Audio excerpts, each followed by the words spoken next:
tabuleiro da sucessão, professor.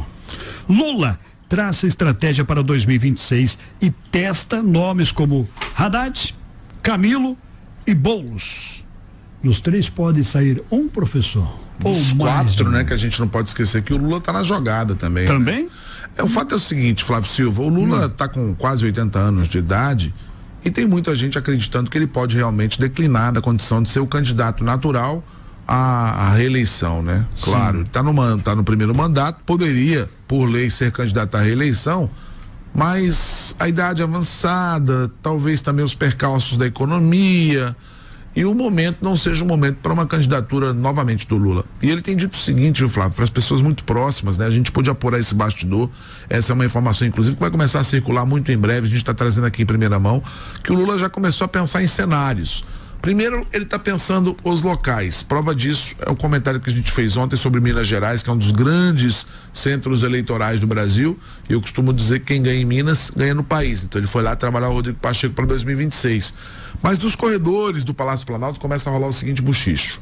O cenário ideal para o Lula seria enfrentar o Bolsonaro. Ele acha que essa polarização que aconteceu em 2022 poderia para ele dar algum tipo de vantagem, já que ele conhece os percalços, conhece o caminho, e que ele faria uma eleição do votar no menos pior, talvez fazer esse embate como ele já fez na eleição de 2022. É uma esperança para o Lula.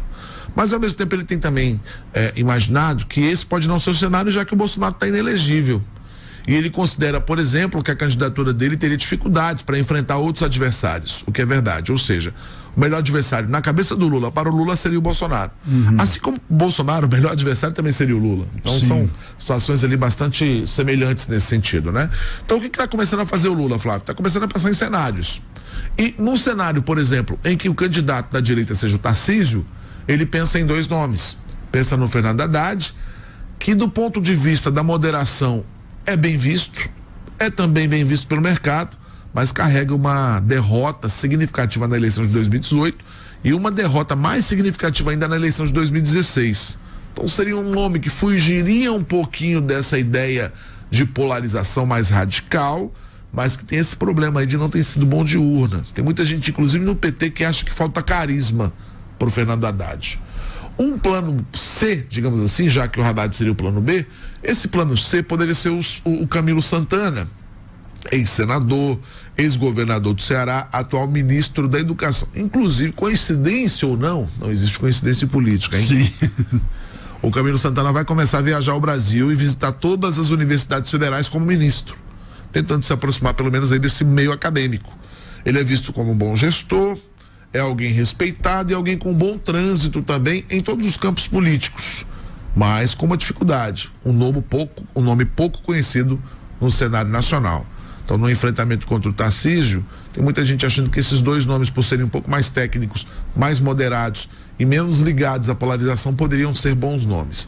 Agora, se por acaso o Bolsonaro não for candidato, o Tarcísio preferisse ser candidato à reeleição em São Paulo, pode ser que o próprio Bolsonaro indique um dos filhos a ser candidato, o Flávio ou o Eduardo Bolsonaro. Isso está muito claro. O Bolsonaro tem dito isso para muita gente, inclusive ele tem irritado parte da direita, porque segundo a direita ele não está ouvindo ninguém. Ele está tomando uma decisão, mais uma vez, familiar, como aliás fez ao longo de todo o primeiro mandato em que ele foi presidente do Brasil, Flávio. Então tem muita gente que Caiado critica, o Ratinho Júnior critica, tem muita gente da direita que gostaria que o Bolsonaro assumisse suas candidaturas ou pensasse num plano diferente do que ele ou do que os filhos dele. Mas o Bolsonaro parece muito seguro de que se ele não for candidato, ele colocaria um dos vices nessa condição, um dos filhos, perdão, nessa condição. E aí que entra o Boulos. Olha só que coisa interessante, gente.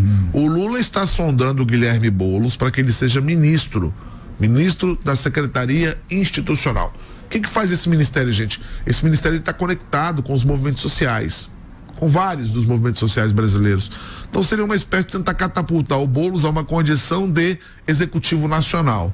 Porque o que o Lula entende? Se a eleição tiver do outro lado os filhos do Bolsonaro, provavelmente vai ser mais uma eleição radicalizada.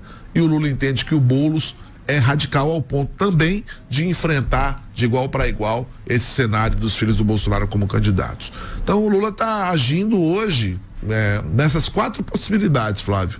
Ele, que é o plano A, e tudo indica que se tudo continuar como está, ele vai para mais uma eleição, mas prefere o Bolsonaro, ele acha que ele tem mais chances contra o Bolsonaro. Caso seja o Tarcísio do outro lado, ele tem escalado ali o Fernando Haddad e o Camilo Santana. E se por acaso a radicalização ocorrer com os filhos do Bolsonaro, ele pensa em lançar o Boulos, que seria, tudo bem, tem a derrota de São Paulo que machucou muito a história do Boulos, as várias derrotas em São Paulo, né, Flávio? Porque não é só para governador, não é só para prefeito, perdão, também perdeu para governador recentemente, perdeu para prefeito lá atrás, mas tem gente que acha que o Boulos é um dos poucos que ainda consegue, especialmente pelas redes sociais, combater essa parte do bolsonarismo. Então, são cenários que o Lula imagina aí para 2026. Agora, a gente já sabe que a eleição de 2026 vai ser bem dura para a esquerda brasileira e para o Lula também, por conta especialmente da economia, né? Tem que fazer a economia funcionar. Se a economia não funcionar, não há milagre que levante defunto.